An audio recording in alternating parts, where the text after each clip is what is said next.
이 짧은 구절 안에 인간의 악한 공동의 음모들을 볼 수가 있습니다.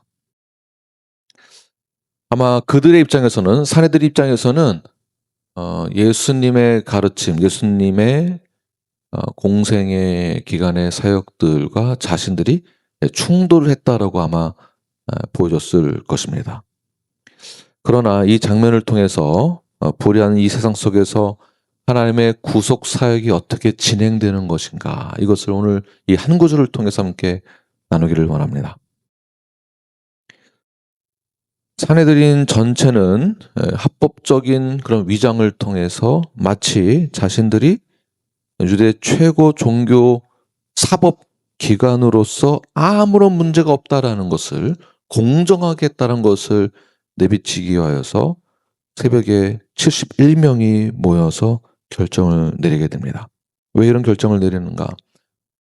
그들은 사형을 집행할 수 있는 권한은 없었습니다. 그래서 밤에 이미 결론을 내려놓고 새벽에 모의를 통한 합법적인 내용을 이제 로마에게 전달하기 위해서인데요.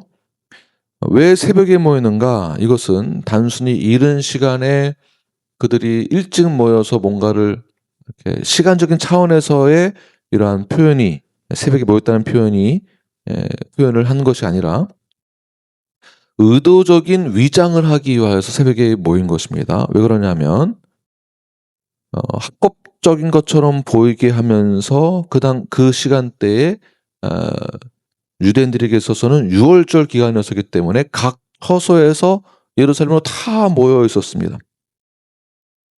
이때가 로마 입장에서는 가장 긴장된 시간입니다. 왜냐하면 민족주의 감정이 불타오르면서 어떠한 문제가 생길 것을 경계하고 있었던 순간이었기 때문에 이것을 은밀하게 진행하면서도 민중이 폭동이 일어나지 않게 하기 위하여서 새벽에 모여서 결정을 이미 내린 것입니다. 은밀하고 신속하게. 그래서 이를 합법적인 것처럼 보이기 위해서 그렇게 한 것이고요. 그리고 의논했다라는 것은, 이것은 단순한 의논, 토론이 아니고 이미 결정을 내려놓고 한 공동의 음모이죠. 그래서 그들은 이것을 회의라고 하지만 우리 입장에서는 모의라고 보아야만 하는 것입니다. 그러니까 사내들인 입장에서는 회의라고 우겨야 되는 것이고요. 우리는 모의라고 보는 것이죠. 그들은 왜 이러한 모의를 했을까요? 왜 이런 모의를 했을까요? 실제적으로 예수님께서는 무엇을 하셨습니까? 성전 정화 작업을 하셨습니다. 그러면 실제적으로 성전 정화 작업을 했을 때에 피해를 보는 사람은 누구일까요? 사내들입니다. 물건을 못 파는데 경제적 손실이 엄청나게 생겼습니다. 제가 지금 6월절에 몇 명이 방문했는지 제가 숫자를 예전에 제가 조사한 적이 있는데 좀 기억이 안 나지만 엄청나게 많은 숫자가, 그 인파가 몰려들어서 그 물건들을 그러니까 제사 지낼 그러한 짐승들을 사게 되고 팔게 되고 기타 등등, 또 환전해야 되고, 여기서 생겨나는 이익이 엄청납니다. 그 이익 손실이 생겼기 때문에 첫 번째, 기분 나쁜 거죠. 이 경제적 손실을 어떻게 메꿀까? 또 두 번째, 이상하게 예수님이 말씀을 전할 때마다 군중들이 예수님을 따라가게 됩니다. 자신들이 가져야 될 권력과 정치적 영향력이 잃을까 두려워하여 예수님을 견제하기 시작합니다. 그러나 사실 사내들이는 어떠한 집단일까요? 가장 거룩해야 될 집단입니다. 율법대로 준수해야 될 집단이고요. 그리고 율법에 의하여서 재판을 해야 될 그런 의무와 책임 있는 자들입니다. 이 말은 하나님의 율법을 가장 잘 알고 있는 자들, 하나님의 뜻을 가장 잘 알고 있는 자들이라고 봐야 됩니다. 백성들을 공의로운 재판으로 말씀대로 잘 이루어야 될 그러한 위치에 있는 자들입니다. 그러나 그들이 갖고 있는 관심은 무엇일까요?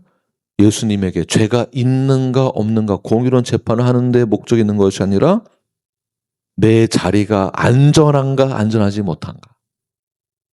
나에게 경제적 손실이 없어야 되는데 경제적 손실을 준 이 사람이 존재만으로도 기분이 나쁜 거예요. 그래서 그들이 결정한 것은 무엇일까요? 진리를 버리기로 결정한 것입니다. 성경의 말씀을 따르는 게 중요한 것이 아니고 공의로운 재판이 중요한 것이 아니고 위협적인 저 사람, 내 자리가 뺏길 수 있는 이 상황을 모면하기 위하여서 진리를 버리기로 결정했습니다. 그래서 그들이 주장하는 것은 나는 최소한의 적어도 이 문제를 합법적으로 나는 했다라고 그 수많은 사람들 앞에서 공개적으로 표현하는 것들이죠. 그래서 성경 읽다 보면 아니 이렇게 악행을 저지르는 사내들인을 왜 하나님은 그냥 보고만 계실까? 이런 악행을 저지르는 그들을 왜 예수님은 그냥 가만히 계시는 것일까? 제자들은 뭐하나? 예수님 뒤만 졸졸 쫓아다녔지. 아마 저 같았으면은 저 배신자들 아마 이러면서 호되게 아마 얕은 쳤을 것 같아요. 또는 제가 제자였다면 실제 그때 상황인지 아니니까 그냥 상상이지만 제 성향상 저는 가만히 있지 않았을 것 같아요. 나도 죽으면 죽으리라. 어떻게 저럴 수 있을까? 아마 사내들인을 대적하는 입장에 서지 않았을까라는 제 개인적인 성향으로는 아마. 근데 모릅니다. 또 제가 또 목에 칼이 들어오면은 또 마음이 바뀔지는 모르겠지만 상상으로는 그렇습니다. 물론 베드로도 그럴 각오를 가지고 있었지만 그도 실패했죠. 아마 쉽지 않은 그런 상황이었을 것입니다. 그만큼 사내들인의 정치적인 힘은, 사회적인 그 위치는 그 누구도 그들을 앞서갈 수 없는, 이길 수 없는 그러한 두려움의 존재, 공포의 존재, 권력의 가장 상위에 있는 사내들을 이길 수 없는 그러한 사람들의 입장이 아마 그랬을 것입니다. 그러나 이 시대를 막론하고 그 시대뿐만이 아니라 오늘날에도 반복되는 그 시대적 상황 가운데 사내들인처럼 동일하게 비춰지는 사회 구조에 나타나는 상위 권력자들 또는 교회 안에서의 사내들인과 같은 입장을 갖고 있는 저 개인적인 표현인데 사내들인의 정신을 가지고 있는 그러한 분들이나 그룹들이 교회 안에 또는 교계 안에 또는 이 사회 안에 있다라는 것입니다. 이것을 뭐라고 부릅니까? 종교적 위선자들, 인간의 죄성, 권력의 타락이라고 부른 것이죠. 우리 주변에서 많이 볼 수 있습니다. 이러한 종교적 위선은 사내들인뿐만이 아니라 우리도 그럴 수 있다라고 보아야만 합니다. 안타까운 현실이지만 이런 표현은 저는 절대 사내들인처럼 그런 위선자는 아닙니다 라고 저 역시 그렇게 말할 수 없습니다. 이런 위선들이 우리에게 다 있습니다. 나는 그 권력에 대해서 전혀 관심이 없습니다라고 하지만 완장 하나 채워주면 사람이 바뀌는 것이 우리들의 모습입니다. 이 완장이 채워지면 사람이 그렇게 사내들인 정신이 들어가서 그 자리 뺏길까 봐 그 자리 뺏길까 봐 정치적인 계략을, 그리고 이웃 사람들을 무시하는, 그래서 그 위치에 섰을 때에 자신의 불의함이 밝혀지게 되면 회개를 하는 것이 아니라 그 불의함을, 자신의 그 불의함을, 자신의 부족함을 덮으려고만 하는 그러한 자리에 서게 되죠. 교회에서 그런 문제가 생긴다면 교회 역시, 교회도 체면이 있지 않겠습니까? 교회의 문제를 놓고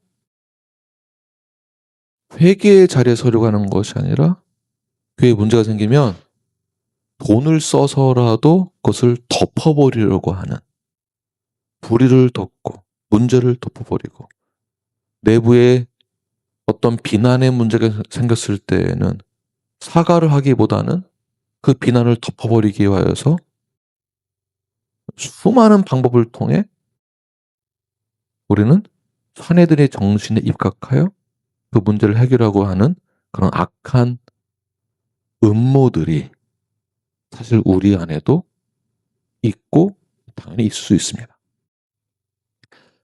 이것을 저는 뭐라고 부르고 싶은가? 하나님보다 진리보다 우선시하는, 조직을 유지하기 위하여서 우선시하는 사내들인의 정신. 네, 이것이 상당히 무서운 것입니다. 그 사내들의 정신이 얼마나 중요한지 그들은 새벽에 모여서, 남들 다 자는 시간에, 그것도 밤을 새워서 모의를 하고 다시 새벽에 모여 71명이 모여서 결단을 내립니다. 야, 우리 이 자리 절대 뺏기지 말자. 한 사람만 죽이면 된다. 한 사람만 희생시키자. 여기서 한 사람도 배신하면 안 된다. 우리 끝까지 가는 거다. 이런 모습이 세상에서 보았을 때, 세상에서 교회를 보았을 때 우리도 그렇게 보일 수 있다는 것입니다. 세상만 그런 것이 아닙니다. 다시 말해서 사내들이 정신이 강하게 되면 형식은 갖추고 있고 진리의 모습은 사라져 있는 그런 교회가 되는 것입니다. 종교 집단이죠. 진리도 없고 본질도 없는 사내들인 정신. 형식은 갖추고 있는데 진리가 없다 보니까 사랑과 공의가 무너진 상태. 교회 안에서 이제 서로 이제 공격하게 됩니다. 말로는 형제님 사랑합니다라고 이렇게 표현을 하지만 속으로는 한 사람만 죽이자. 이게 이제 우리들의 마음입니다. 예배 형식이 있는데 신실함은 전혀 없어요. 영광이 무엇인지를 모르고 드리는 예배. 신령과 진정이라는 것이 무엇인지 모르고 드리는 형식적인 예배. 종교 집단입니다. 종교 집단. 겉모습은 신앙인인데 속은 완전히 비어있는 형식주의자들. 오늘 본문의 말씀은, 1절 말씀은 단순히 그 상황을 알려주기 위한 것만이 아니라 그 상황 속에, 문맥 속에 비추어진 사내들이니 바로 우리가 아닌가, 오늘 현대 교회의 모습이 아닌가. 저는 그것을 비춰준다고 저는 보고 있습니다. 그러다 보니까 저도 이런 부분에서 흥분하게 되는데 이제 뭐 화가 나는 거예요. 교회가 왜 이렇게 돼야 되는가? 어릴 때부터 이런 모습을 보았었기 때문에 사실은 저는 여기에 굉장히 울분이 가득 차 있습니다. 화가 납니다. 그런 거 보면. 사회의 부정적인 그런 모습을 보면 화가 나잖아요. 왜 저들은 왜 저러는가? 저 정치인은 왜 저러는가? 이 사회 구조는 이 세상은 왜 그러는가? 라는 것처럼 교회 안을 면밀히 보게 되면 '아 왜 이러는가? 아 하나님은 뭐가 하나? 아 저 목사님은 왜 저러나?' 이러한 생각을 수도 없이 많이 해 왔습니다. 그러니까 이런 고민도 많이 해 보고 이런 이 분노와 울분이 있다 보니까 '아 왜 이러는 거야 도대체?' 이러다가 '아 건강한 교회가 이래야 되는구나.' 하는 것을 저도 이제 깨닫게 되는 것이죠. '아 교회는 이래야 되는구나.' 그런데 중요한 것은 우리 안에 있는 이런 울분들이 저만 그런 것이 아니라 여러분들도 있을 거예요. 저희 교회 어느 집사님의 말씀은 저기 집사님 한 분밖에 안 계시나요? 목사님 지난 휴스턴의 교계를 보면 장로 직분을 갖기 위하여서 그들이 어떠한 방법으로 장로가 되려고 하는지를 제가 그것을 보면서 너무 실망했습니다. 더 실망스러운 것은 그것을 이용하는 목사를 보고 더 실망했습니다. 저희 교회 어느 한 집사님이 그런 말씀을 하셨습니다. 그런 모습을 보고 울분이 쌓이는 것이죠. 또 어느 성도는 상처가 있을 것입니다. 교회 안에서 받은 상처들. 여러 가지 기타 등등의 상처들. 그런 것을 보면 교회는 왜 이래야 되는가? 왜 교회가 이러는가? 하나님은 뭐 하시나라는 생각을 하게 되는 거예요. 이 땅에 정말 성경적인 교회는 찾을 수가 없구나. 우리가 그 이상적인 그런 교회를 찾으려고 그런 이상적인 성경적인 그런 교회를 원하고 있지만 그런 성경적인 교회는 이 땅을 찾아볼 수 없구나. 라는 생각을 갖게 되면서 울분은 쌓여져만 갑니다. 그러면서 드는 생각은 왜 하나님은 가만히 계시는가? 왜 예수님은 뒷짐지고 있는가? 왜 예수님은 침묵만 하고 있는가? 여기 이 답답함을 느끼는 것이죠. 엄청난 이 답답함 가운데 문제 해결이 안 되니까 나의 신앙생활은 계속 뒤처지는 것 같고 이 나의 이 신앙의 여정은 이 성화의 여정은 필요 없는 것 같고 그래서 나는 꼭 구원받지 못한 것 같고 이 불편한 가운데 이 나의 마음은 회복이 안 되는 것입니다. 그러나 시편 2장 2절을 보게 되면 함께 읽겠습니다. 시작. 세상의 군왕들이 나서며 관원들이 서로 꾀하여 여호와와 그의 기름 부음 받은 자들을 대적하며 보다 예언된 것이죠. 다 예언된 것입니다. 세상은 서로 꾀하여서 메시아를 대적합니다.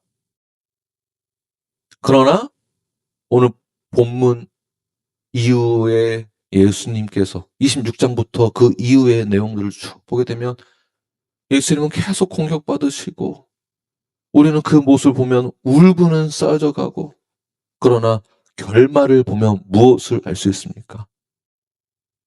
인간의 악한 음모마저도 하나님은 우리를 구원코자 하시는 그 구속사를 끝까지 이어가신다라는 것을 볼 수 있다는 것입니다. 오늘 현대교회를 보게 되면 오늘날 우리들의 죄성들을 보게 되면 인간의 나약한 그 완장타는 그 모습을 보면 정말 저는 그 답답함을 말로 표현할 수 없을 정도의 그런 울분이 있지만 그것마저도 하나님은 구속사를 이어나가는 하나의 도구로 사용하신다라는 것. 그것을 깨달으니까 그 울분이 사라지는 것입니다. 그래서 우리가 그 신앙생활을 이어나갈 수 있는 것이요.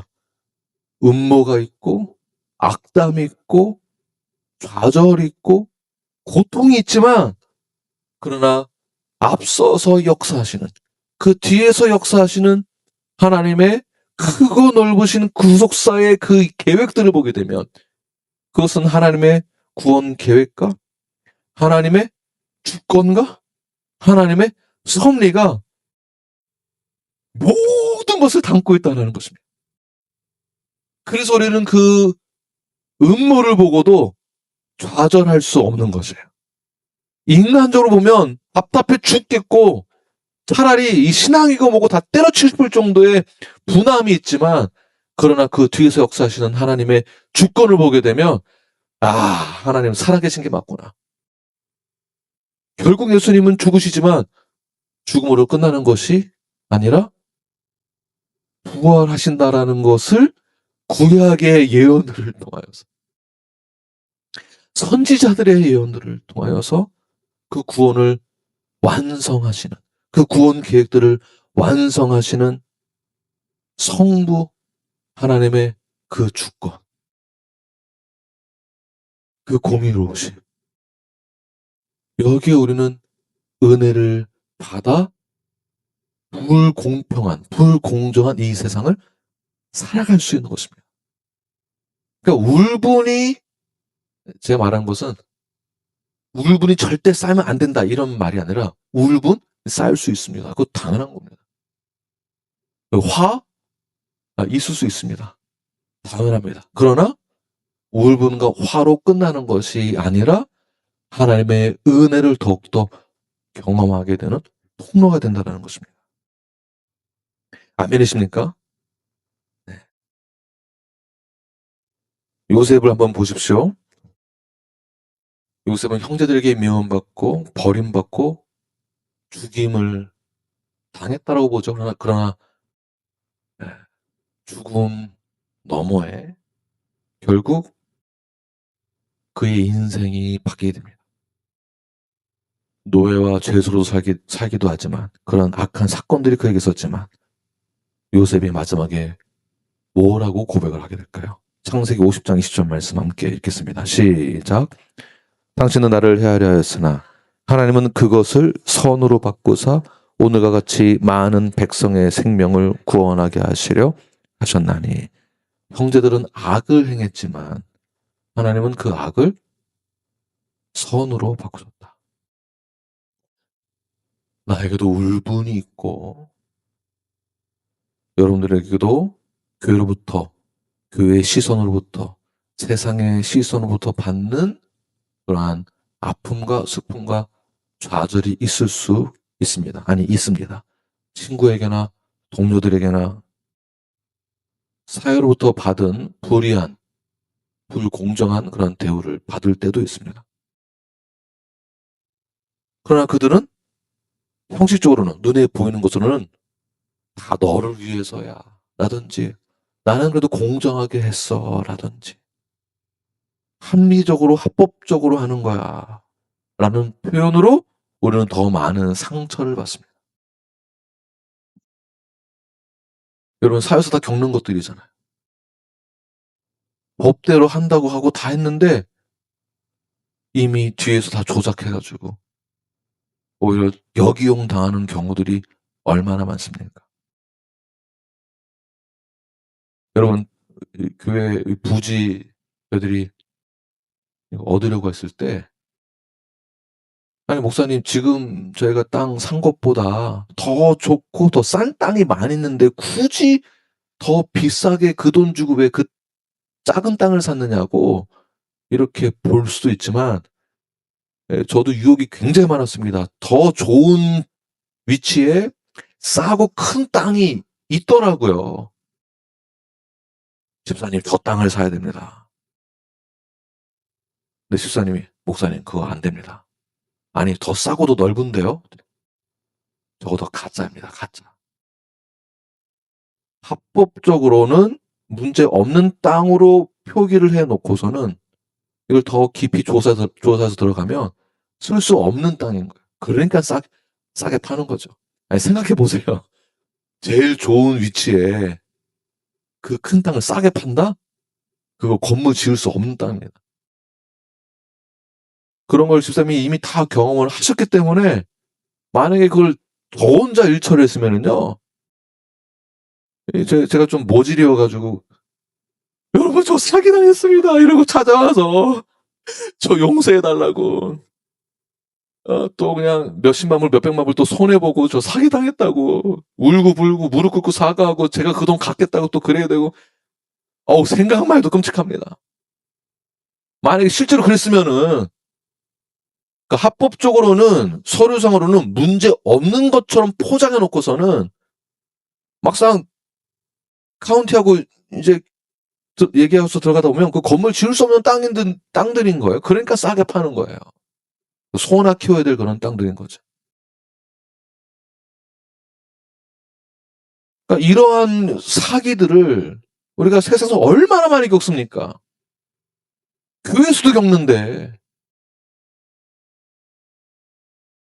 그런 것을 당하면 이 울분이 쌓이는 것이죠. 그러나 우리는 거기서 무엇을 깨달을 수 있습니까?